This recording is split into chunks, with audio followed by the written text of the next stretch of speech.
Dah, bismillah. Bismillahirrahmanirrahim. Alhamdulillahirabbil alamin wassalatu wassalamu ala maulana Rasulillahil amin wa ala alihi wa ashabihi at-tayyibin at-tahirin. Qala rabbi shrah li sadri wa yassir li amri wa halul 'uqdatam min lisani yafqahu qawli fanawayna at-ta'alluma wat-ta'lim wat-tadhakkura wat-tadhkira wan-naf'a wal-intifa'. والإفادة والاستفادة والحث على التمسك بكتاب الله وسنة رسوله صلى الله عليه وآله وسلم والدلالة على الهدى ابتغاء مرضاته وثوابه وقربه سبحانه وتعالى. السلام عليكم ورحمة الله وبركاته. Alhamdulillah, bersyukur kita kepada Allah Subhanahu wa taala. Dengan limpah kurnianya kita masih diberi kesempatan untuk bertemu dalam majlis yang kedua dalam siri diskusi hukum hakam puasa bagi meraihkan Ramadan yang bakal tiba dalam 60 hari lagi insya-Allah. Jadi kita dah masuk pada rukun puasa. Betul tak? Nah. Okey, bismillah. Rukun puasa. Rukun puasa ada dua. Pertama, niat sama ada puasa wajib atau sunat. Wajib niat setiap malam di sisi mazhab Imam Asy-Syafi'i. Jadi, baginda Nabi SAW pernah bersabda, innamal a'malu binniyat. Adapun sesungguhnya setiap amalan tu untuk sah dia maka perlu kepada niat. Jadi dalam mazhab al-Imam Syafi'i radhiyallahu taala anhu, nak sah puasa sama ada puasa itu sunat ataupun fardu, kita kena niat. Boleh? Dan niat tu pula pada setiap malam. Ini dalam mazhab Syafi'i. Pada setiap malam. Jadi esok kita nak puasa, malam ni niat dah. Sahaja ke puasa Ramadan esok hari. Begitulah esok kita nak puasa dah. Keesokan pagi tu kita niat malam tu sahaja ke puasa Ramadan esok hari wa hakadha. Boleh? Kena niat setiap malam. Kalau tak niat setiap malam, waktu hari kita tak niat tu puasa tidak sah. Menurut mazhab Imam Syafi'i. Dia apa dalil mazhab Syafi'i yang mengatakan wajib niat setiap malam? Dalilnya ialah setiap hari Ramadan itu merupakan ibadat yang berasingan. Jadi 30 hari Ramadan merupakan 30 ibadat. 30 ibadat. Dan Nabi sebut innamal a'malu binniyat. Setiap amalan perlu pada niat. Jadi hari pertama itu satu amalan perlu pada niat. Hari kedua amalan kedua perlu kepada niat. Hari ketiga amalan ketiga perlu kepada niat. Hari keempat amalan keempat perlu kepada niat. Boleh? Berbeza dengan sembahyang. Sembahyang 4 rakaat tu. Tu berapa amalan? Zuhur tu, dia sembahyang berapa rakaat? Orang Kuantan sembahyang 4 rakaat lah. Jadi 4 rakaat zuhur tu, berapa amalan tu? 1 ke 4? 1. Boleh? Sebab tu perlu kepada 1 niat semata-mata. Tak perlu kepada 4 niat bagi setiap rakaat. Boleh? Jadi 4 rakaat, walaupun 4 rakaat tapi 1 amalan, maka perlu pada 1 niat. Tapi puasa 30 hari 30 amalan, maka setiap hari itu perlu kepada niat yang berasingan. Orang tanya lagi, apa dalil Ustaz? Puasa tu 30 hari dan 30 amalan. Tak dianggap sebagai satu amalan, puasa gitu je random puasa. Dalilnya ialah, contoh kalau kita puasa. Hari ke-20 tak larat. Tak larat. Maka kita pun berbuka. Maka yang batal hari apa? Yang tak sah puasa hari apa? Hari ke-20 lah. Lepas tu 19 hari yang lampau sah tak? Sah, mulai-mulai ada. Sebab apa? Sebab tu amalan yang lain dah selesai. Hari ni amalan untuk hari ni. Boleh? Jadi setiap hari ni ialah amalan yang berbeza. Batal hak lain lah batalnya. Hari ni sah. Kalau hari ni batal, hak lain tu sah. Berbeza dengan sembahyang. Sembahyang 4 rakaat. Tapi bila tahiyat akhir kita akad bonggong sikit, kentut. Faham tak? Rakaat berapa yang batal? semua rakaat. Dalil 4 tu 1. Maka bila 4 tu 1, memadai 4 rakaat kita niat sekali saja, tak perlu niat setiap kali rakaat. Lepas tu ustaz boleh tak niat ikut mazhab Maliki? Niat sebulan. Sunat dalam mazhab Syafi'i disunatkan juga kita ikut pandangan mazhab Maliki. Kita niat pada malam pertama tu sahaja aku puasa Ramadan esok hari, selesai. Ikut mazhab Syafi'i. Tu niat sekali lagi sahaja aku puasa Ramadan sebulan. Ikut pandangan mazhab Maliki yang membenarkan kita puasa dan niat sebulan. Faedah bila kita niat sebulan ni ada 2. Pertama, kalau kita lupa niat, contoh hari ke-29 tak sabar nak raya, lupa niat malam tu, faham tak? Maka keesokan hari tu tidak sah di sisi mazhab Syafi'i, tapi sah di sisi mazhab Maliki dan tak perlu qada. Sebab dah sah di sisi mazhab Maliki, walaupun sunat qada bagi meraihkan mazhab Syafi'i, tapi tak wajib. Satu. Yang kedua, kalau kita mati awal, kita niat sebulan dah, hari kedua Ramadan molek-molek ada, dijemput oleh Allah Subhanahu Wa Taala ke alam baqa, maka insya-Allah kita dapat pahala puasa penuh 1 Ramadan, maknanya 30 Ramadan. Sebab apa? Innamal a'malu binniyat wa innamal likulli imri'in ma nawa. Setiap orang tu dapat bahagian dan pahala berdasarkan apa yang diniatkan. Jadi kita niat nak puasa sebulan walaupun tak sempat, insya-Allah dengan karamillah, dengan fadlillah, lebihan Allah Ta'ala akan bagi kita pahala penuh. Boleh? Malah ada mazhab yang membenarkan niat pada siang hari. Mazhab Hanafi ada tak silap. Faham tak? Malam kita lupa dah. Lepas tu Imam Syafi'i kata tak sah. Boleh? Malam pertama dulu tak niat juga sebulan, maka hari itu tak sah juga di sisi mazhab Maliki. Imam Hanafi membenarkan niat pada siang hari sebelum zuhur. Maka kalau terdesak nak amal pandangan itu pun tidak ada masalah. Tapi kena taklid lah. Mana dalam hati kita, sahaja aku puasa Ramadan pada hari ini mengikut pandangan mazhab Hanafi. Kena tahu dulu. Kalau berlaku, tanya ustaz, ustaz beritahu boleh tu. Faham tak? Dan perkara ni memang disebut dalam kitab mazhab Syafi'i pun disebut tentang niat sebulan, niat selepas niat pada siang hari. Jadi itu tanda dan isyarat ulama Syafi'i sendiri membenarkan dan menganjurkan kalau terlupa niat, maka niatlah mengikut pandangan mazhab-mazhab yang lain. Tapi yang paling comel mazhab Syafi'i lah. Sebab apa? Berjaga-jaga ihtiyat. Boleh? Okey. Kemudian Syekh sebut sini, bagi puasa fardu maka wajib ditentukan jenis puasa sama ada Ramadan, kafarah, nazar atau qada. Tu niat dalam puasa fardu kena tentukan sahaja ke puasa Ramadan, sahaja ke puasa nazar, sahaja ke puasa qada Ramadan, sahaja ke puasa kafarah, kena tentukan. Tak boleh sahaja ke puasa gitu je, tidak memadai. Mesti tentukan Ramadan, sahaja ke puasa Ramadan. Tu, faham tu? Berbeza dengan puasa sunat. Puasa sunat boleh niat sahaja ke puasa.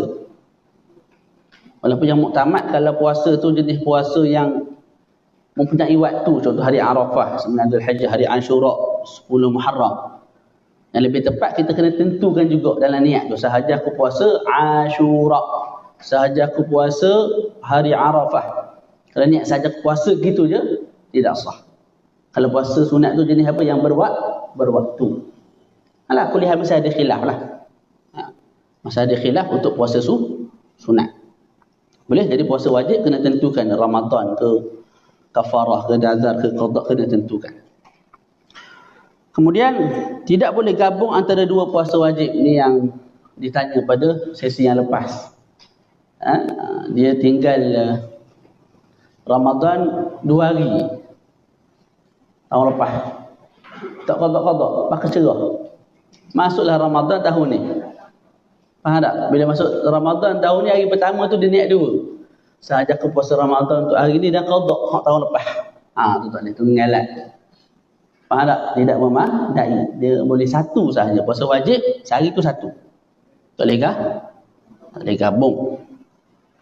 Faham tak ni? Nampak pening separuh tu. Okay, ya, seterusnya dibenarkan gabung puasa sunat dengan puasa sunat yang lain. Hari Ashura kena dengan hari Isnin, maka kita niat dua.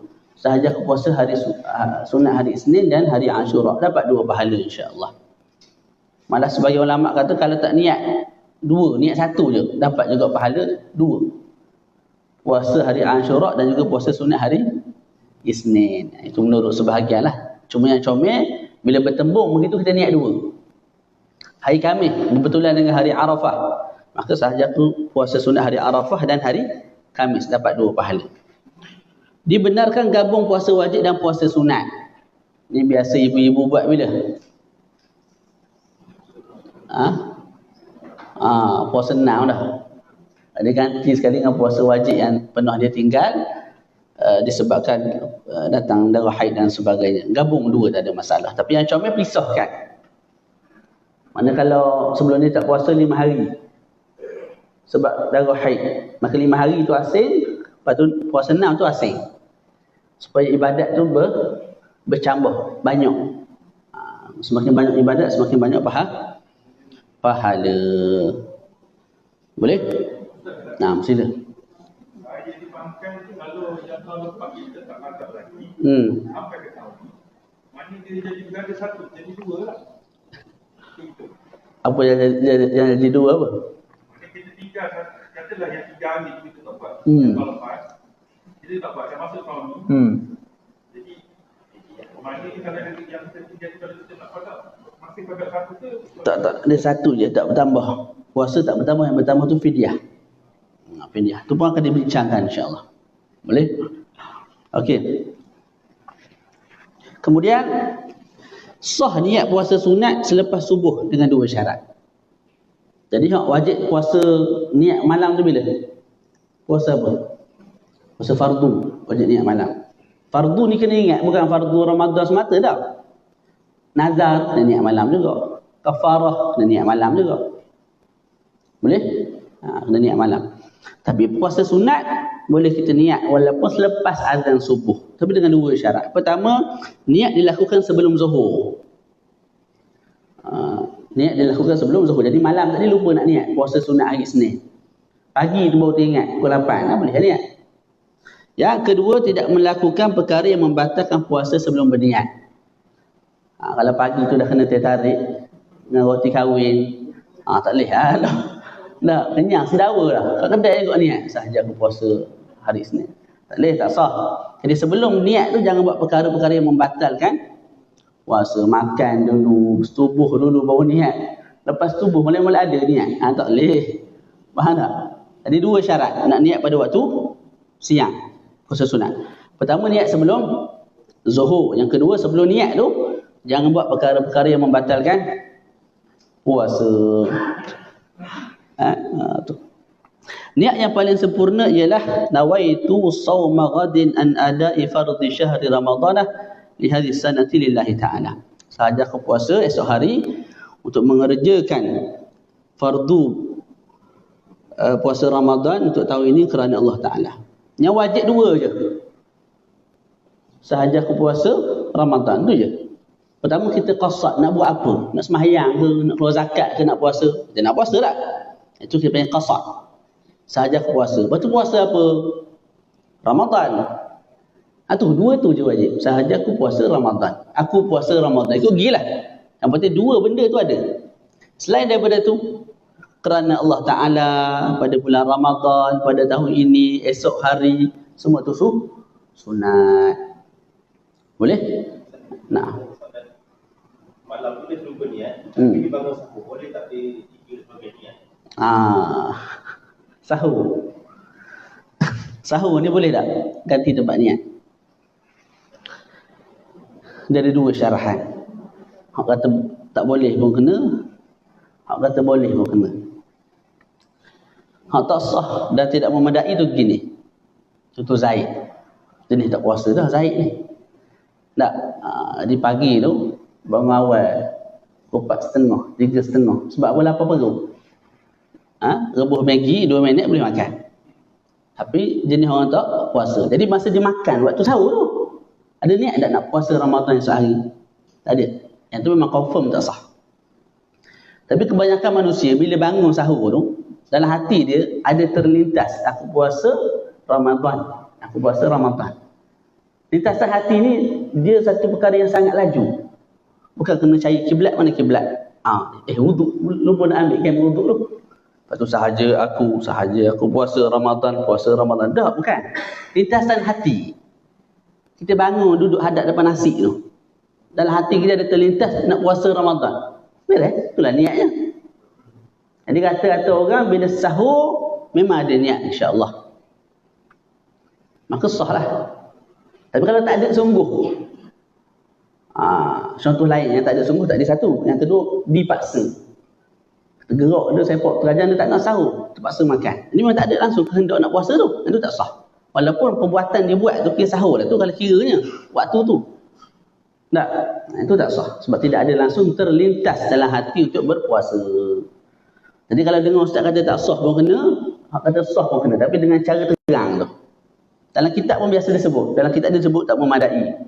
Dalam kitab lain sebut boleh. Dalam kitab Habib Hasan sebut tak boleh. Wala yakfi. Tidak memadai itu kalau tidak ada langsung dalam hati dua benda tadi. Sahaja aku puasa Ramadan. Tak ada langsung. Sekira-kira dipaksa, sekira-kira bangun sebab bangun tu nak apa? Makan lahap sebab lapar perut. Itu tak apa-apalah tu. Tak sah. Pahala sahur pun tak dapat. Boleh? Nah. Ibadah lah. Dekat Ramadan ni ada isu-isu yang seronok untuk buat apa tu? Berbalah. Nak bagi pahala tu jadi kurang. 20 ke 8. Balah 20 ke 8. Banyak tau. Dah. Tu. Lepas tu bid'ah ke tak zikir antara tarawih apa bagai isu tadi, isu lain lah. Ya Allah. Okey. Seterusnya kedua. Kedua apa ni? Kedua apa ni? Mana? Kata faham? Kedua daripada rukun puasa. Dari rukun puasa ada dua. Pertama niat. Yang kedua ialah meninggalkan perkara yang membatalkan puasa. Boleh? Tidak batal puasa jika perkara yang membatalkan puasa dilakukan secara terlupa atau kerana jahil yang dimaaf. Lepas ni kita akan bincang perkara-perkara yang membatalkan puasa. Kalau kita buat perkara-perkara yang membatalkan puasa tu, dalam keadaan lupa, tak batal. Makan 3 pinggan, apa lupa? Tak batal, mana-mana ada. Siang Ramadan, nak air pulak 3 Syawal, tak batal.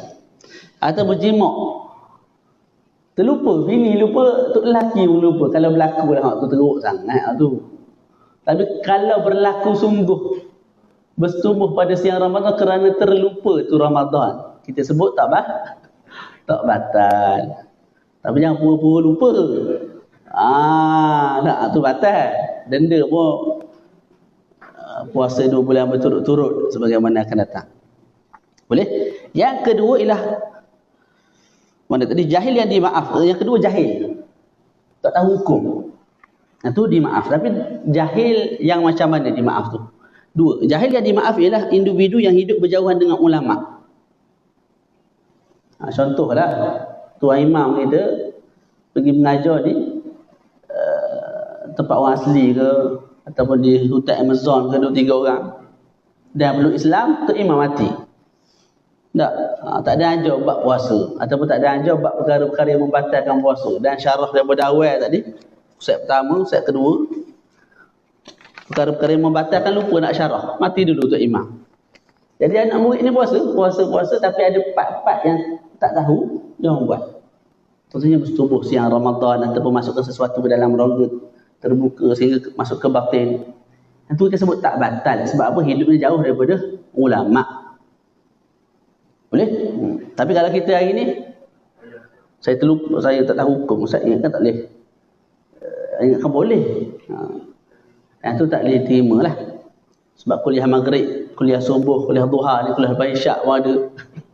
Kamu tak mari. Jadi salah tu salahmu. Kamu yang taksir. Boleh? Yang kedua, ialah mereka yang baru peluk Islam. Baru peluk Islam dan belajar asas keimanan, lepas tu sembahyang sikit, buat puasa sikit, cuma ada part-part tak sentuh. Tak, benda-benda yang rumit tu tak disentuh sebagai contoh. Maka dia buat benda tu. Contohnya qaid telinga, sahabat kebaktian sungguh. Batal. Dia buat. Sebab apa? Jahil. Pasal apa jahil? Baru peluk Islam, dia maaf. Tapi kalau kita tidak dimaaf. Jadi perkara-perkara yang membatalkan puasa, kalau kita laksanakan secara terlupa ataupun kerana jahil yang dimaaf. Jahil yang dimaaf ada dua. Pertama, jauh daripada ulama ataupun baru peluk Islam. Maka dimaaf, tidak membatalkan puasa sekalipun berulang banyak kali. Walaupun kalau makan tu ada khilaf. Jimuk pun ada khilaf. Makan banyak, batal tak? Sebayang kata batal, tapi yang muktamad tidak batal. Walaupun 3-4 pinggan, 5-6 pinggan. Selagi mana lupa tidak membatalkan puasa. Okey, selesai kat situ. Kemudian kita masuk perkara-perkara yang membatalkan puasa. Jadi rukun yang kedua kita sebut tadi, mesti kita pelihara diri kita daripada melakukan perkara-perkara yang membatalkan puasa. Okay, apa perkara itu? Jadi disebut ke sini pertama murtad. Perkara yang membatalkan puasa yang pertama ialah murtad. Jadi kalau seseorang tu murtad walaupun sesaat, seketika pada siang Ramadan, puasanya batal. Walaupun dia tuduh peluk Islam lepas tu batal dah puasa. Kena qada nanti. Boleh? Yang kedua, haid, nifas ataupun beranak. Nak buka lah. Tinggal 5 minit nak buka, mari darah haid, batal puasa. Ataupun beranak sebelum masuk waktu maghrib, batal puasa. Sama ada beranak tu ikut jalan biasa ataupun caesar. Dua-dua tu membatalkan puasa. Yang ketiga, gila. Walaupun sekejap. Dekat nak buka tu gila. Seronok nak buka gila kawan tu. Faham tak? Walaupun sekejap. Kita sebut apa? Batal puasa dia. Tak ada arah lah.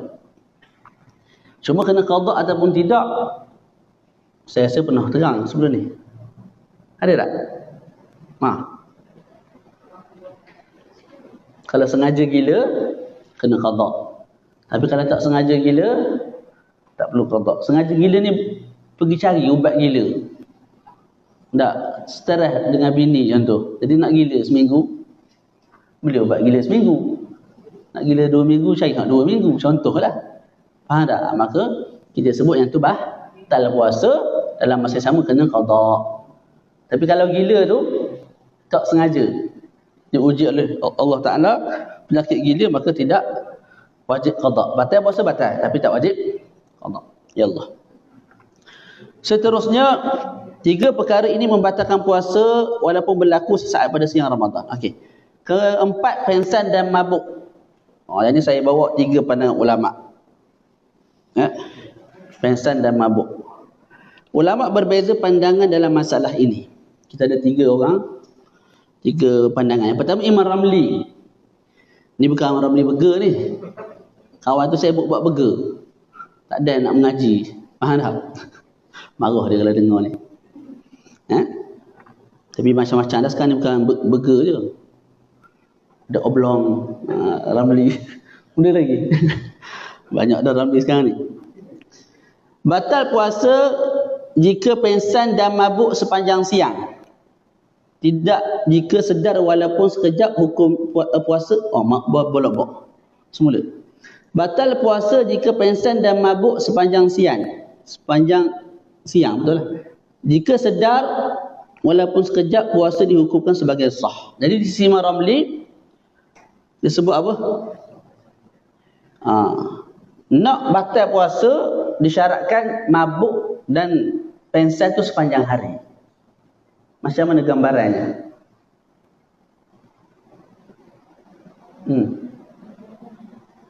Contohlah, mak waktu sahur, bini dia hidang air. Tak, jadi tok lelaki ni percaya ke bini lah, minum air tu. Rupanya bini letak ubat, macam-macam jenis ubat lah. Pengsan kawan tu. Sejak daripada sebelum subuh sampai ke maghrib. Lepas maghrib baru bangun, itu batal. Sebab sepanjang hari.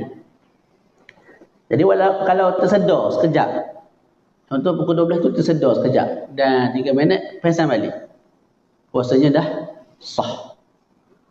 Jadi di sisi Imam Ramli nak batal mesti sepanjang hari. Sepanjang hari ni start daripada subuh sampai ke maghrib. Boleh batal. Kalau tersedar walaupun sekejap, maka puasa orang tersebut sah. Tu di sisi Imam Ramli. Yang kedua, Imam Ibnu Hajar Al-Haytami. Batal puasa jika pengsan ataupun mabuk walaupun sebentar pada siang Ramadan dengan syarat sengaja. Imam Ibn Hajar sebut, siang Ramadan, kalau dia mabuk dengan sengaja, batal. Mudah gitu je. Contoh sebelum daripada subuh, waktu sahur tu lah, dia sengaja minum arak. Ataupun sengaja makan ubat pengsan. Azan subuh je pengsan sekejap. Lepas tu bangun balik. Pukul 8, pukul 9 pagi bangun balik. Batal tak? Batal. Sebab apa? Sengaja. Jadi Imam Ibnu Hajar pandang pada sudut sengaja tu. Asal sengaja je, walaupun sekejap pengsan pada siang Ramadan batal. Imam Ramli syaratkan nak batal mesti sepanjang hari tu. Boleh? Sebagian ulama gabungkan dua-dua. Dia kata nak batal mesti cukup 2 syarat. Pertama sengaja, yang kedua mesti cukup sepanjang hari. Jadi sengaja minum ubat mabuk.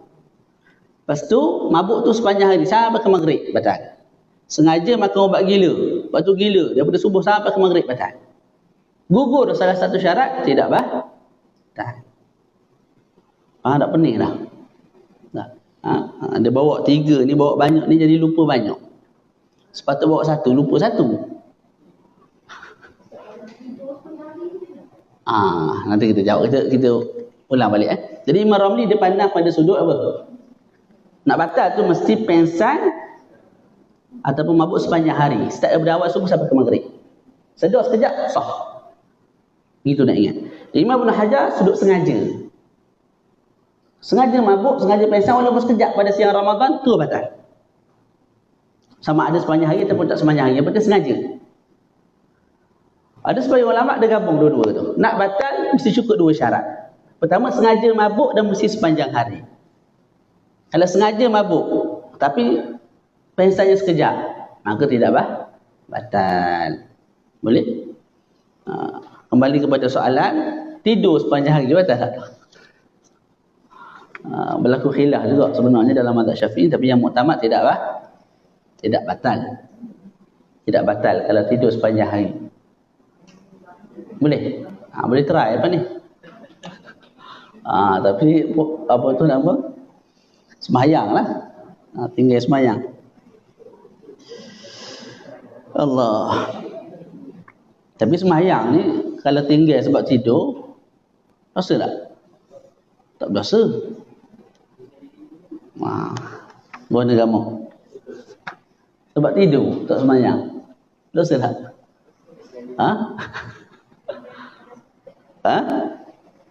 Kita tengok keadaan. Kalau kawan tu tidur sebelum masuk waktu. Contoh Zuhur pukul 1, dia tidur pukul 12. Letih sangat hari tu kerja. Tak, bangun-bangun pukul 6.30. Jadi semayang Zuhur tak? Tak, tapi dia tidur sebelum apa? Sebelum Zuhur. Dah bangun selepas Zuhur, itu tak berdosa. Sekalipun sengaja. Cumanya disebut oleh ulama dibimbangi mati dalam keadaan su'ul khatimah, mati yang buruk. Kita sebut Allah lah mungkin sudut niat nak tinggal kesemayang tu mungkin berdosa lah, tapi sudut hukum zahirnya kita sebut tak berdosa. Sebab apa? Sebab masa dia tidur tu kewajipan semayang tu dah tertuju ataupun belum kepada diri dia? Belum masuk waktu. Contoh sekarang ni semayang subuh wajib tak? Sekarang ni tak wajib, belum masuk waktu. Okey, tiba-tiba orang azan. Masa azan tu, maka tuntutan ataupun arahan untuk dia sembahyang telah ditujukan kepada diri dia. Tapi ketika itu dia tidak mukallaf. Orang gila ni ataupun orang tidur mana mukallaf? Mana tak? Dan tidak mukallaf tu berkekalan sampailah habis waktu. Atas dasar itu ulama sebut tak berdosa. Tapi kalau diniatkan dengan sengaja, tak sekadar saya belajar, dikatakan sebagai uzur jugalah. Cumanya ulama-ulama kita sebut bimbang, mati dalam keadaan su'ul khatimah, mati buruk. Yang kedua, tidur selepas masuk waktu. Jadi ada dua keadaan. Azan dah zuhur, kita tidur, ada dua keadaan. Pertama, kita tidur dalam keadaan kita yakin kita akan bangun sebelum habis waktu. Ataupun kita zon, sangka yang sangat yang berat, kita akan bangun sebelum habis waktu zuhur. Yang tu dimaaf kalau kita terlajak tidur sampai habis waktu zuhur. Faham tak? Boleh? Yang kedua, masuk waktu dah, dia tidur. Dalam sangkaan dia, aku tidur ni rasanya 12 malam karang baru bangun. Mana bukan zuhur, asar sekali, maghrib tinggal belaka. Faham tak? Kalau dia sangka dengan sangkaan begitu, maka haram dia tidur. Dan kalau dia bangun selepas habis zuhur, dia berdosa pula. Kalau dia bangun sebelum habis zuhur, kebetulan dia bangun sebelum habis zuhur, dia boleh sembahyang tak dalam waktu zuhur tak? Sembahyang. Mana-mana ada, alhamdulillah. Cuma dia berdosa juga. Berdosa pada sudut apa? Tidur tu berdosa. Tidur tu berdosa dah. Lambatkan sembahyang tak berdosa lah. Sebab apa? Dia bangun awal, kebetulan. Jadi dia sembahyang dalam waktu zuhur. Tapi tadi kamu tidur, apa perasaan hati? Kamu sangka dengan keadaan badan yang sangat letih ni, kamu akan bangun selepas daripada habis waktu. Tapi sangkaan tu meleset, kamu bangun sebelum habis waktu, maka kamu kekal dapat dosa. Dosa apa? Dosa tidur. Boleh? Tu. Warna pergi pakai tidur kita ni. Soalan tu. Tadi tak ada masalah. Ya Allah. Kemudian perkara kelima yang membatalkan kita punya puasa ialah bersetubuh dengan syarat sengaja, tahu hukum haram dan pilihan sendiri. Tu. Bersetubuh. Setubuh ni jelas lah. Apa makna bersetubuh? Jimak, Ustaz, jimak. Tahu dah jimak. Tu translate bahasa. Tukar bahasa. Setubuh ini dalam Islam maknanya masuknya kepala zakar ke dalam mana-mana kemaluan. Kepala zakar tahu helmet. Orang panggil helmet budak-budak muda. Tempat yang lembut je lah. Bila masuk ke dalam mana-mana kemaluan, sama ada kemaluan lelaki ke, kemaluan perempuan ke, kemaluan beruk ke, dok orang kampung tengok lembu dia rasa gerak. Dia bersetubuh dengan lembu, tu orang panggil jimak. Kalau masuk kepala zakar dalam kemaluan lembu, ataupun dia tengok ikan flower hound dia, rasa berkenan dengan ikan. Dia ambil ikan tu, dia merogol ikan sehingga kepala zakar dia masuk dalam kemaluan ikan secara penuh. Itu kita sebut jimak. Faham tak? Tu. Jadi jimak ini ataupun bersetubuh ini membatalkan puasa dengan syarat. Pertama, sengaja. Kalau tak sengaja, terlupa, tak batal. Tapi dengan syarat terlupa sungguh, bukan sengaja lupa, saja-saja buat lupa. Yang kedua, tahu hukum haram. Dia tahu hukum tu haram. Tapi kalau tak tahu hukum, sebab baru peluk Islam, jauh daripada ulama, maka setubuh siang Ramadan tak batal puasa. Yang ketiga, pilihan sendiri. Kalau dipaksa tak batal puasa. Tak, dipaksa ni dengan syurutul ikrah lah. Mana orang tu mari, kamu setubuh. Kalau tidak aku sembelih. Dan orang ni 400 orang dah mati dia sembelih kawan tu. Memang cakap buat. Bukan cakap saja, cakap tapi tak pernah buat. Dia cakap dan dia buat. Jadi kawan ni nak jaga nyawa, bersetubuh dua orang tu secara terpaksa sungguh, maka tak batal. Tapi kalau dalam hati, alhamdulillah, mujur mai seorang paksa aku hari ni, itu tak boleh lah. Itu batal. Macam makan jugalah. Tak, orang paksa makan, kita dalam hati alhamdulillah boleh makan Burger King je apa ke, itu batal sebab ada dah kehendak diri. Tapi kalau kita makan atas dasar kerana dipaksa semata-mata, tak batal. Boleh? Kemudian disebut dalam nota kaki kita ni, nota kita mana? Baik, habis dah. Okey, jika seseorang tu batal puasa dengan jima', maka wajib ke atasnya 5 perkara. Pertama ialah berdosa. Itu satu. Boleh? Kalau seseorang tu bersetubuh pada siang bulan Ramadan sengaja, tahu hukum dan bukan dipaksa, malah pilihan sendiri, maka pertama dia berdosa. Yang kedua, wajib imsak. Apa imsak? Menahan diri daripada melakukan perkara yang membatalkan puasa. Puasa dia batal dah ni. Faham tak? Puasa dah batal sebab dah setubuh, batal lah. Tapi lepas setubuh kali pertama tu tak boleh makan, tak boleh minum, tak boleh setubuh pula, tak boleh masukkan sesuatu ke dalam rongga, tak boleh. Wajib imsak. Kena tiru sebiji macam orang puasa sampai ke maghrib. Ini khusus untuk bulan Ramadan semata.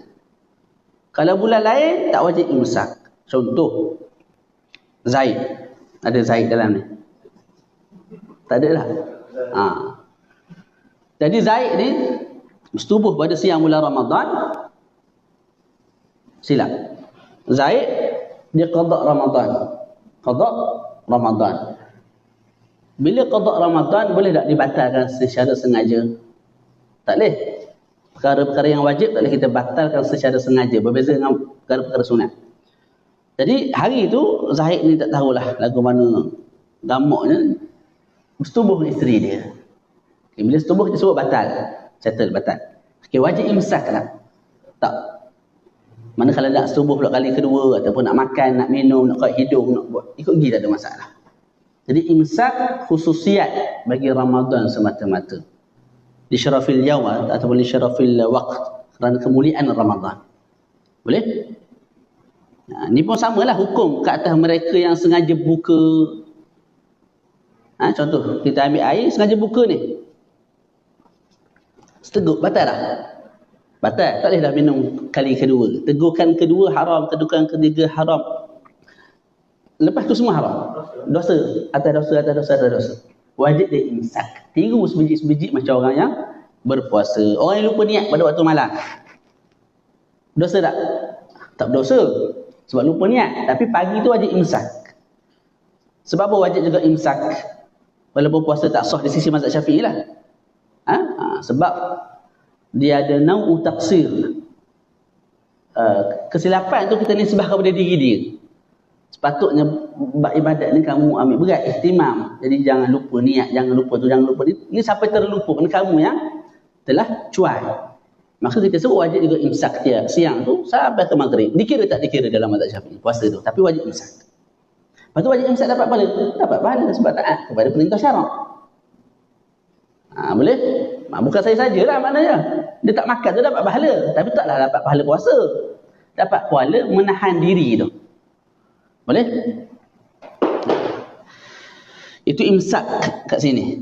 Dalam bab sunat-sunat Ramadan dia ada imsak lain pula. Yang ketiga, wajib ditakzir oleh pemerintah selagi mana tidak bertaubat. Ni macam mana boleh kantoi ni. Contohnya, bini dia jumpa qadi.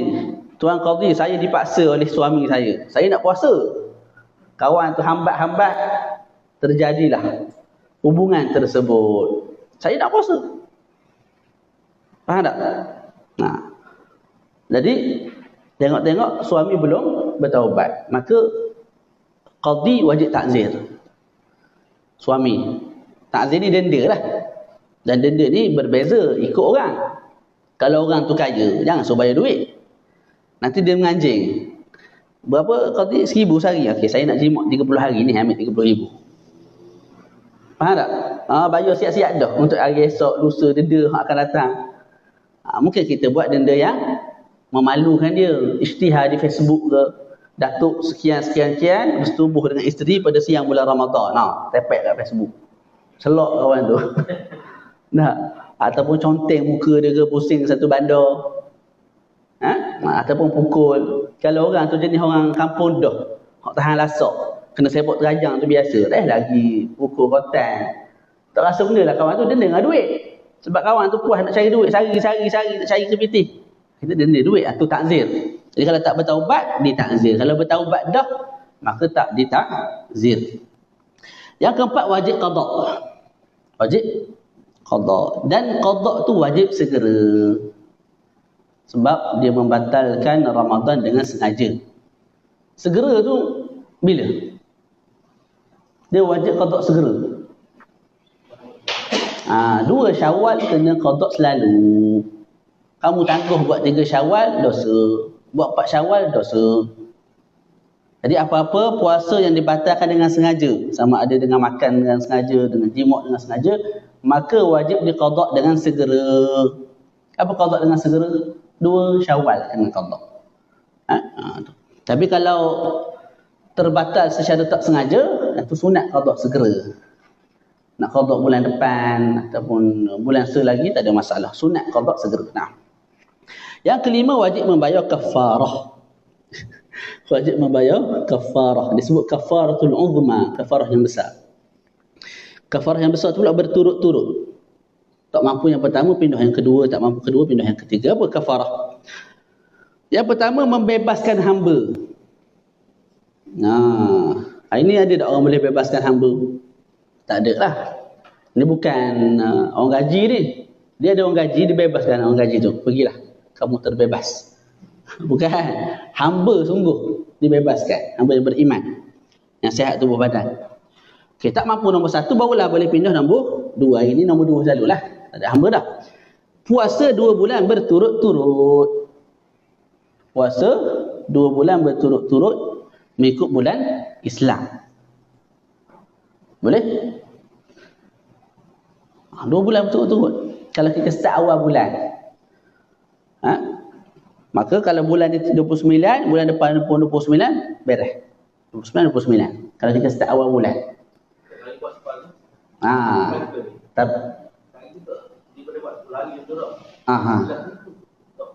Nanti kita pergi. Mana tadi? Nah, kalau dia puasa start daripada awal bulan, maka kalau bulan pertama 29, bulan 2 30, bulan pertama 29, bulan 2 29, ikut gilah. 2 bulan tu settle. 1. Yang kedua, kalau dia berpuasa tengah bulan. Jadi tengah bulan Muharram dia puasa sebagai contoh. Lepas tu lepas Muharram Safar. Safar tu penuh lah. Sebab kena betul-betul tak? Safar tu sama ada 29, 30 ikut gilah. Okey, tapi yang Muharram tadi, yang Muharram tu kita wajib sempurnakan 30 hari dengan bulan ketiga. Tak kisahlah bulan Muharram tu ada 29 ke, ada 30 ke, apa yang kamu puasa daripada Muharram, kamu kena sempurnakan 30 hari dengan bulan ketiga. Contoh Muharram sempat puasa 5, maka kena tambah 25. Sempat puasa 10 dalam Muharram, maka kena tambah 20. Sempat puasa 20, maka kena tambah 10 pada bulan ketiga. Soalan tuan imam tadi. Puasa dah. 3 hari lagi nak habis. 3 hari lagi nak habis puasa 2 bulan berturut-turut. Tiba-tiba jatuh sakit. Bila jatuh sakit tahan. Kat dengan maghrib tu, pukul 4, pukul 5, dah orang. Berbukalah kawan tu. Maka kita sebut apa yang kamu buat tadi tu semua terbatal. Kena start daripada awal balik. Hari pertama balik. Tu parak tu. Dia nak buat tu mikir banyak lah. Faham tak? Sebab tu nak kahwin, jangan kahwin dalam Ramadan ataupun Syakban. Takut handbrake, brek semua tak makan. Terlepas hak tu, selok lah. Boleh? Okey, kalau tak mampu berpuasa 2 bulan berturut-turut, sebab apa? Tua, berumur sangat dah. Ataupun mampu puasa 2 bulan tapi berturut-turut tak boleh. Mana sehari esok buka, sehari esok buka. Itu tak ada kira. Dia nak 2 bulan berturut-turut, maka dia anggap sebagai tak mampu juga. Ataupun dia kata, Ustaz, saya ni tak puasa sehari dalam Ramadan baru ni. Itu sebab jimuk lah. Sebab nafsu kuat. Itu sebulan Ustaz. Lepas tu Ustaz nak suruh saya puasa 2 bulan lagi, tak gerak. Faham tak? Dalam kitab disebut syadidul ghulmah. Mana sebulan pun dah gerak dah. Ada orang jenis nafsu dia kuat. Sebulan dah tak boleh sabar, mentahlah lagi 2 bulan berturut-turut. Adakah dia anggap sebagai satu keuzuran yang menyebabkan dia boleh pindah kepada yang ketiga? Syarak raikan perkara tu.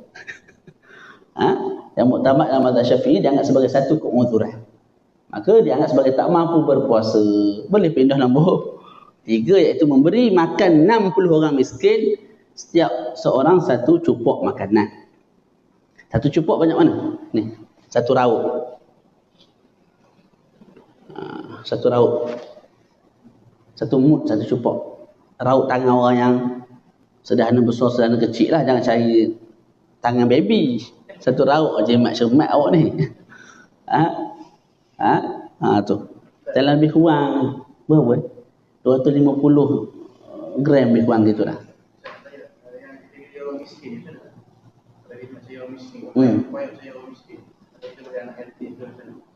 Tak, kat sini mesti fakir miskin. Tak boleh bagi kepada asnaf yang lain, tak boleh. Fakir ataupun miskin. Kena saya orang miskin. Okey, apa makna miskin?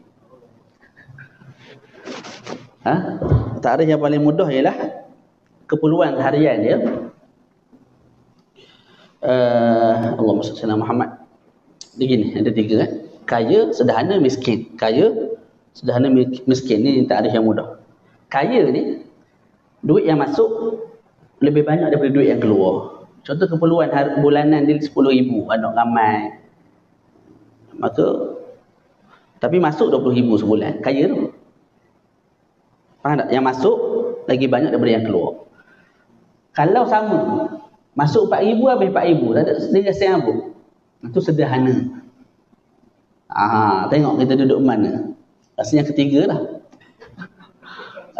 Miskin. Miskin ni apa? Perlu 4,000, 5,000 sebulan. Masuk 2,500, 1,500, 3,500, itu miskin. Walaupun dia ada kereta, walaupun dia ada rumah. Sebab tu semua keperluan hidup. Bukan orang miskin ni rumah tak ada. Yang tu satu lah. Tapi rumah, kereta tu keperluan. Ada tu pun boleh dianggap sebagai miskin. Tu yang kata miskin bandar tu. Boleh? Faham tu? Nah. Okey. Gelandangan. Miskin tu. Rumah pun tak ada. Makan tiap hari tu tunggu orang bagi. Miskin tu. Bukan miskin tu, papa kedana tu kawan tu. Kena orang lain. 60 orang fakir miskin, setiap orang secupok. Makan ni bukan bagi makan kenyang ni. Bukan bagi makan nasi dengan ayam, dengan air tak. Dia bagi milik. Faham tak? Kita bagi yang mentah. Bagi yang mentah, dan dia boleh buat apa-apa dengan tu. Dia nak masuk, dia nak jual, dia jual. Boleh? Tu.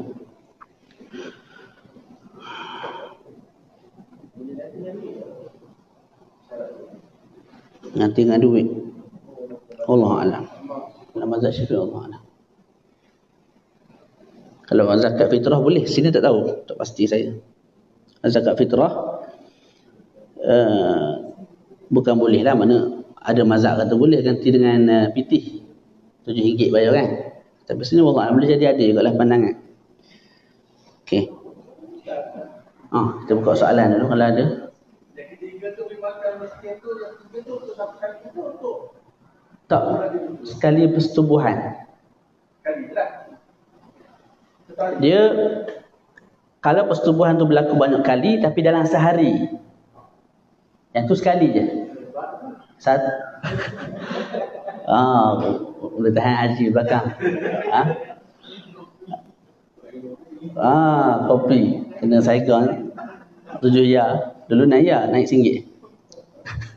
Ala kulli hal, kalau persetubuhan tu berlaku banyak kali dalam sehari, maka dia anggap sebagai satu. Ada 60 orang miskin semata. Tapi kalau hari ni setubuh, esok setubuh, lusa setubuh, jadi banyak hari yang dibatalkan, maka setiap hari tu satu kafarah. Satu kafarah tu 60 cupok. Kalau puasa pula berapa? 6 bulan berturut-turut. Alhamdulillah. Faham tak? Okey, boleh? Kemudian kafarah ni siapa yang wajib keluarkan? Tengok situ, kafarah hanya wajib ke atas lelaki. Hanya wajib ke atas lelaki, walaupun perempuan tu punca. Lelaki tak nak buah lagi. Tak, ada perempuan tu pakai wangi, pakai comel, saja digodanya. Jadi lelaki pun terpaksa pun. jatuhlah di kancah tersebut. Ala kulli hal, kita sebut laki juga yang kena bayar fidyah, kena bayar kafarah. Kena bayar kafarah. Sama ada bebaskan hamba, puasa 2 bulan berturut-turut, ataupun beri makan 60 orang fakir miskin. Sebab apa? Sebab kafarah ni sebenarnya wajib bila cukup 11-12 syarat. Kalau nak terang malam ni tak ada lah. Tapi kalau berlaku sungguh, boleh PM saya. Saya beritahu lah wajib kafarah ataupun tidak. Kalau berlaku sungguh. Kalau tak malu lah nak PM saya. Ada syarat-syarat dia. Antara syarat dia ialah mesti puasa tu dibatalkan dengan setubuh. Puasa dibatalkan dengan persetubuhan. Kalau dibatalkan dengan benda lain, minum air, tak wajib kafarah. Tak ada letak ubat dalam telinga sampai ke rongga dalam batin tu, tak kena kafarah. Jadi mesti dibatalkan dengan persetubuhan. Oleh yang demikian, bila mana suami isteri bersama, yang batal dengan persetubuhan hanya suami. Isteri tak batal dengan persetubuhan. Isteri batal dengan masuknya sesuatu ke dalam rongga mereka. Faham tak? Sebab saya sebut tadi, sebab tu saya terang tadi takrif pengertian kepada persetubuhan. Persetubuh ialah memasukkan kepala zakar secara keseluruhan ke dalam mana-mana kemaluan. Baru nama setubuh. Tapi kalau masuk separuh, belum setubuh. Jadi kalau suami memasukkan separuh kepala zakar ke dalam kemaluan isterinya, isteri dah batal dah puasa. Faham tak? Isteri dah batal puasa. Pasal apa? Sebab masuknya sesuatu ke dalam rongga. Tapi suami batal tak puasa? Tok Iman gelak lah. Suami belum batal. Sebab apa suami belum batal?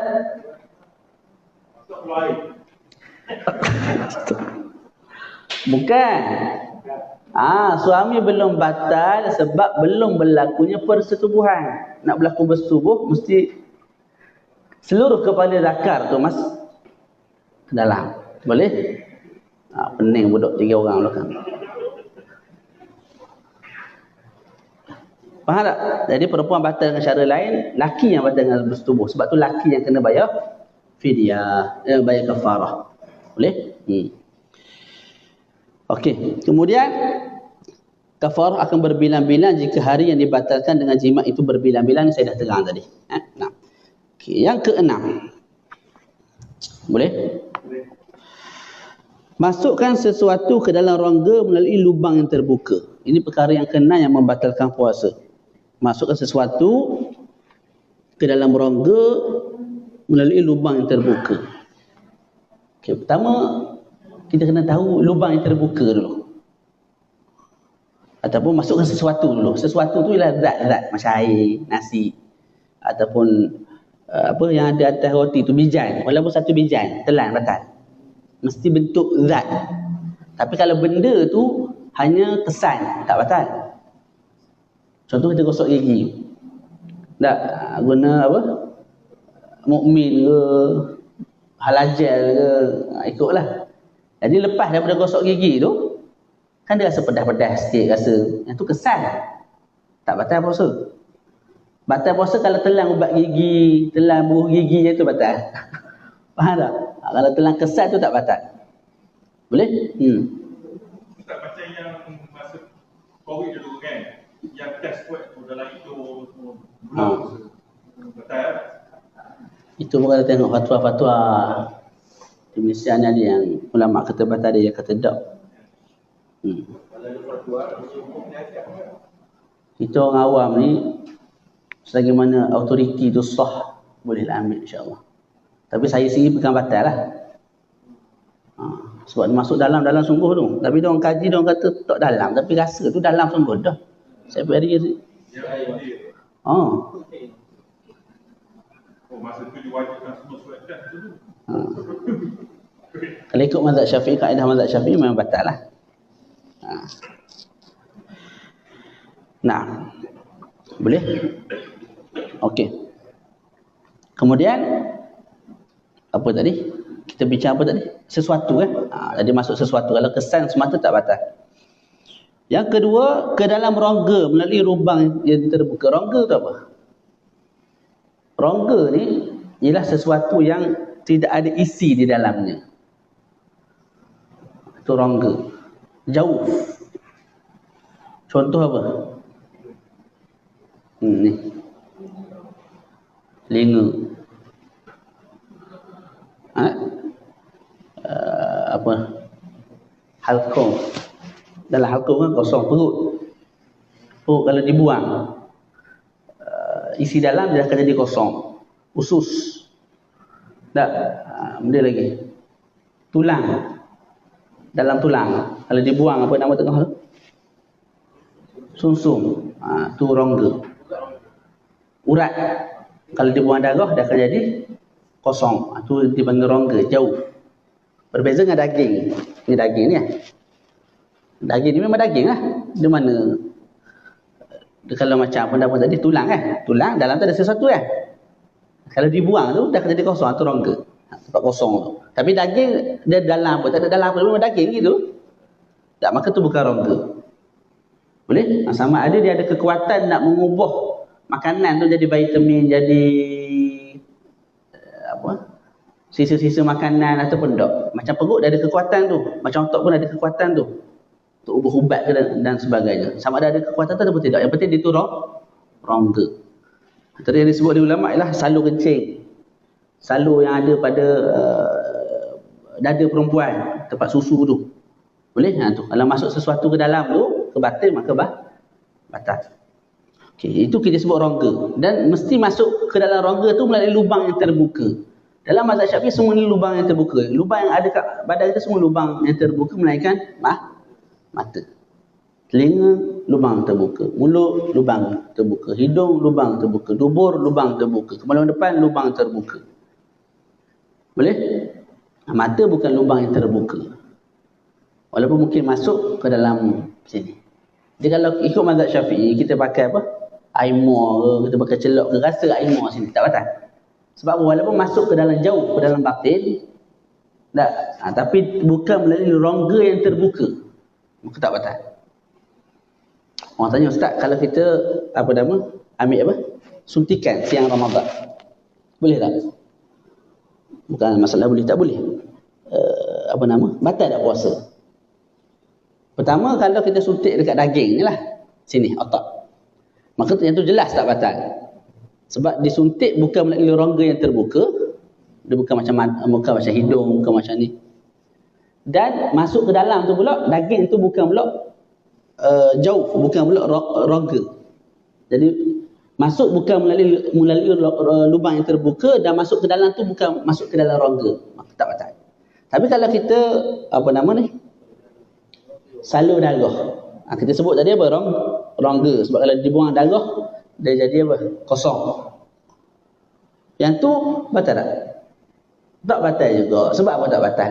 Sebab masuk bukan melalui lubang yang terbuka. Ada lubang di sini. Mana ada lubang? Kita yang buat lubang. Lepas tu bila kita cabut jarum tu terus tertutup balik. Jadi walaupun masuk ke dalam rongga, masuk ke dalam jauh, tapi bukan melalui lubang yang terbuka, maka tak batal ikut mazhab Syafi'i. Boleh?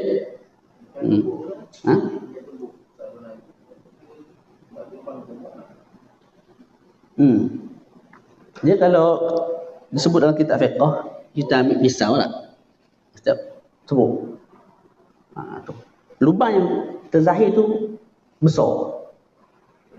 Jadi dia sebagai lubang yang terbuka, lepas tu masuk pula ke dalam perut. Yang kita sebut perut tu jauh. Iaitu satu tempat yang tidak ada isi dalamnya. Kalau ada pun, kalau kita buang jadi kosong. Maka batal. Berbeza dengan tadi. Tadi tu kalau kita cocok, kita cabut tu hilang. Dia tak tinggal kesan lubang tu. Boleh?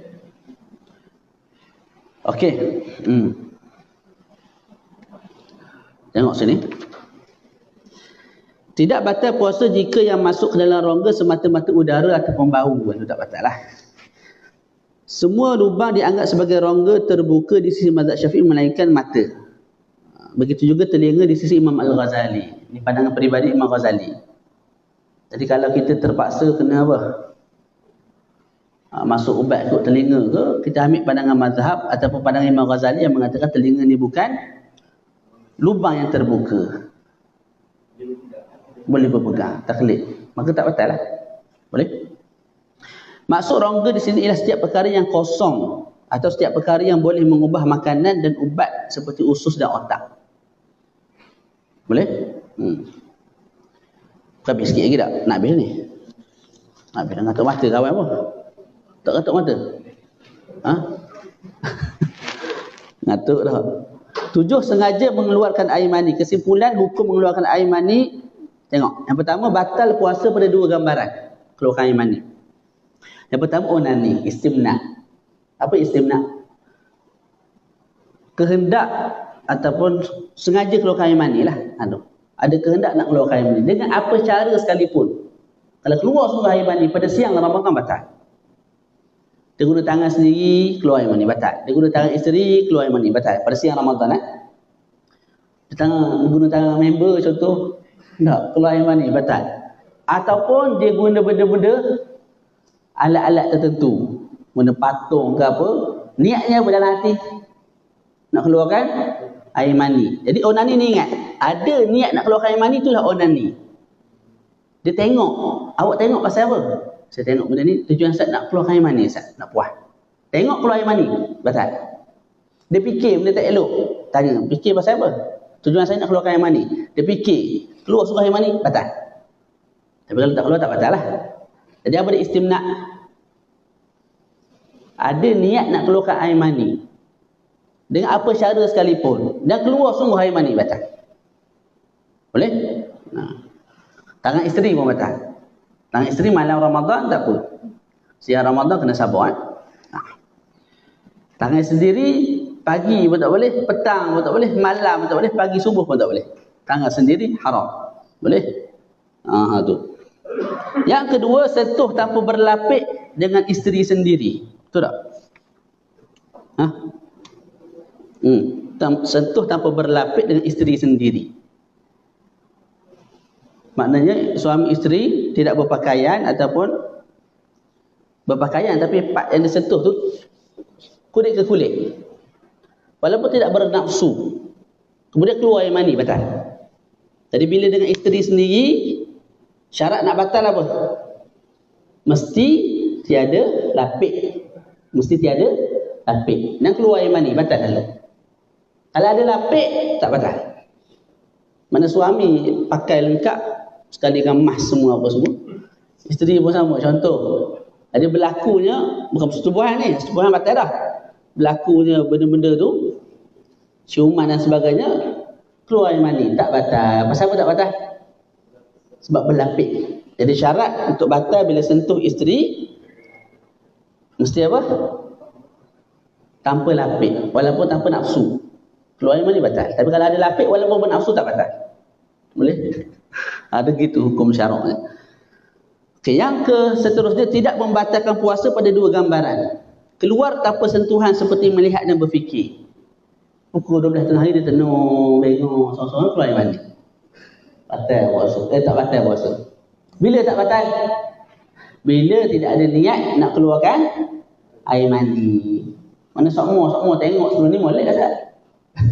Walau tak keluar air mani. Kali ni lain macam jadi keluar air mani. Batal. Tak batal.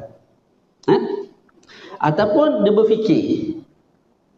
Kemudian keluar air mani. Batal tak? Tak. Faham tak? Kesimpulan dia, tengok dengan fikir. Tengok dan fikir. Ada kala membatalkan puasa kalau keluar air mani, ada kala tidak. Bila membatalkan puasa? Kalau ada niat nak keluarkan air mani, itu panggil istimna, onani, itu batal kalau keluar air mani sungguh. Tapi kalau tidak ada niat, kali itu dia tengok tak tahu lagu mana keluar air mani, tak batal. Kali itu dia fikir tak tahulah makan benda sahur tadi, tengok fikir keluar air mani, tak batal. Boleh? Yang seterusnya keluar dengan sentuhan tetapi berlapik. Keluar dengan sentuhan tetapi berlapik, tidak sebut dah tadi. Okey, yang ke-8 yang terakhir adalah sengaja muntah. Sengaja muntah. Jolok ke ataupun dia sengaja hidung dia busuk untuk muntah. muntah sungguh, batal. Walaupun tidak kembali sesuatu ke dalam perut. Mana muntah tu keluar saja, tak ada benda kembali, batal puasa.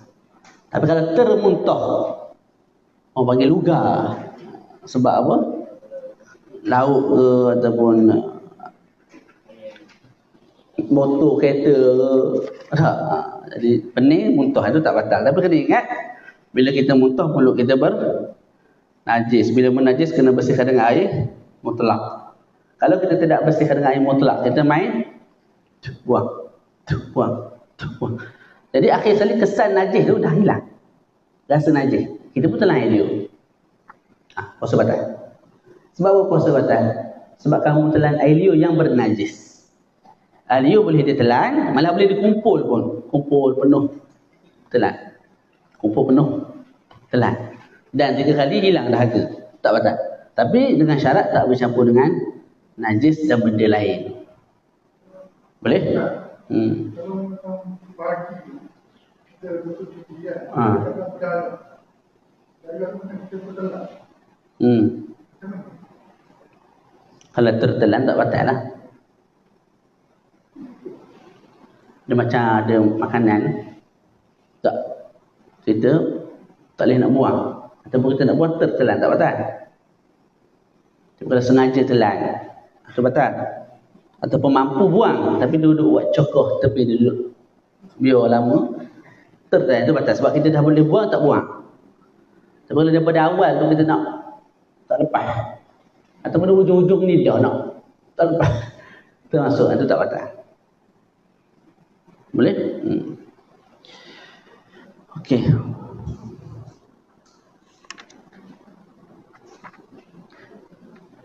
Dan berkait dengan gusi berdarah tu, kalau orang tu jarang-jarang gusi berdarah, maka cara macam tadi lah, kena bersihkan, seboleh boleh telan air liur tu.